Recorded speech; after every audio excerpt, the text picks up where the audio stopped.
تکلم نہ کر لے بیان نہ کر لے تکلم میری تقریر سننے والوں کو السلام علیکم. وعلیکم السلام.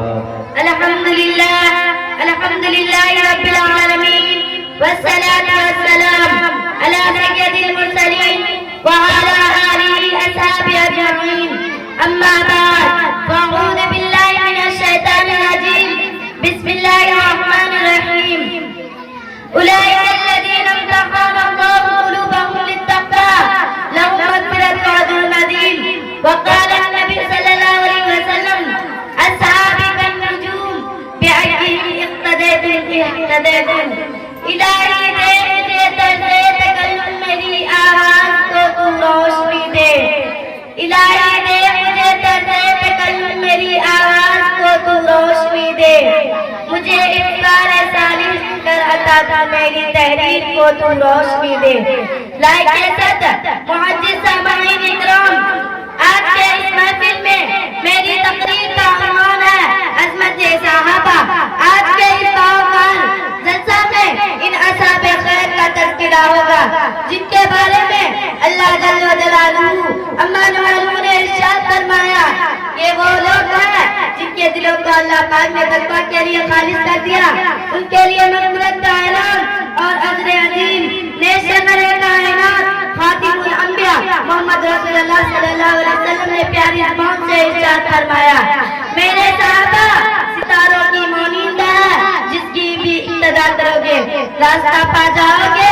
دوستو، خالق و مالک کا دستور ہے کہ انسانوں کی ہدایت کے لیے رسولوں کو بھیجتا رہا.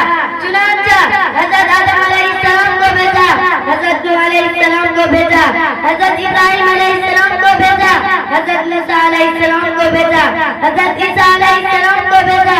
آخر میں شہنشاہ بتا تاجدار مدینہ سرور کائنات خاتم الانبیاء محمد رسول اللہ صلی اللہ علیہ وسلم کو بھیجا.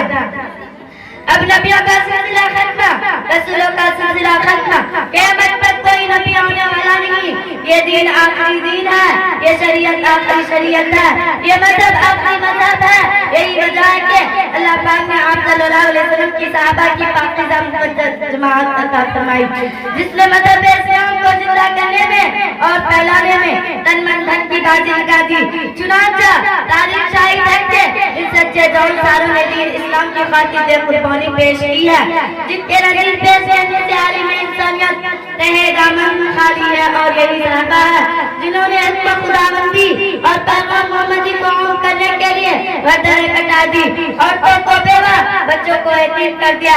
محترم حضرات، صحابہ کرام کی جماعت وہ جماعت ہے اس نے اپنے کائنات میں درشقائے نبوت کے لیے منتخب عطا فرمایا. ہدیہ صلی اللہ علیہ وسلم کو ان کا معلمہ بنایا اور کتاب ہدایت قرآن پاک عطا فرمائی. اللہ الغیوب نے اپنا امتحان کیا لیا، صحابہ کا مقدس دل و امتحان میں پورا کرا. خداوند قدوس نے انعام میں رضی اللہ عنہ کا مستثنایا.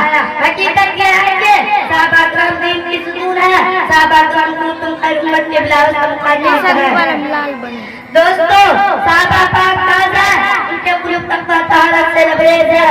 قرآن پاک میں جب اللہ نے ان کی تعریف فرمائی ہے، قرآن پاک میں جب اللہ نے ان کی تعریف میں رسول النساء ہے.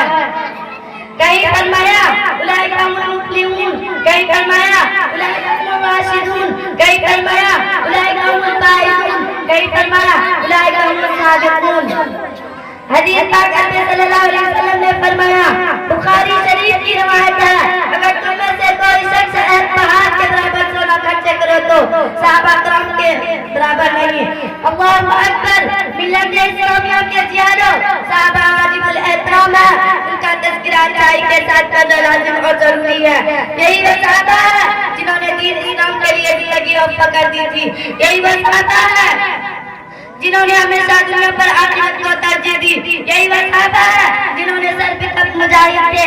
یہی وہ صحابہ ہے جنہوں نے گھر بار چھوڑ کر رضائے حق کی زندگی بنایا. یہی وہ صحابہ ہے جو حق و صداقت کا محسوس منمونا تھے. یہی وہ صحابہ ہے جو نئی نولی دنیا کو چھوڑ کر صدائے جہاد پر لبیک کہا. یہی وہ صحابہ ہے جن کی ناز میں فرشتوں نے نزول دیا. یہی وہ صحابہ ہے جن کو فرشتوں نے نزول دیا. یہی وجہ ہے کہ دربار رسالت سے اصحاب النجوم کا ملتا ملا. قرآن نے ان کی تعریف کی، رسول نے ان کی تعریف کی، پر اے مذہب اسلام کے مت والو، آج سے 200 سال پہلے خاتم الانبیاء محمد رسول اللہ صلی اللہ علیہ وسلم نے ارشاد فرمایا تھا کہ میری امت 73 فرقوں میں تقسیم ہوگی، ہر فرقہ ناری اور جہنمی ہوگا، مگر ایک فرقہ نجات پانے والا ہوگا، نجات پانے والا فرقہ وہ ہوگا جو میرے اور میرے صحابہ کے نقش قدم پر گامزن ہو۔ دوری کی حاضر کی نگاہوں نے دیکھ لیا نصیب انسانیت کی پیشانی، کوئی حلق بے حلق بلا ریب ہوئی، کوئی تقلید عجب جواز کا قائل ہے تو کوئی حضرت انبیاء پر ناپاک حملہ کر رہا ہے، کوئی حدیث کا امتولر ہے تو کوئی قرآن پاک کی تشریف کا قائل ہے، کوئی رسول اللہ صلی اللہ علیہ وسلم کے بارے میں حاضر و ناظر مختار کل ہونے کا عقیدہ تراشے ہوئے ہیں، کوئی بنتم النبوت کا مقرر ہے۔ دوستو، رونے کا مقام ہے کہ ہمارے ملک ہندوستان میں ایک جماعت فکر ہے جو صحابہ کرام کے اوپر کچرا چاہتا ہے، صحابہ کرام کے دارالافضل کو داغدار بنا رہا ہے، صحابہ کی شہرت پر ڈاٹا ڈالا جا رہا ہے، نئی ڈریشن تیار ہو رہا ہے، سبھی وہ روز محنت جاری ہے، یہ وہ لوگ ہیں جن کا خود کا نام اسلامی جماعت میں ہے۔ افسوس سچ افسوس، صحابہ کی فضل نظر نہیں آتے، بات نظر نہیں آتے، کسی نے سچ کہا ہے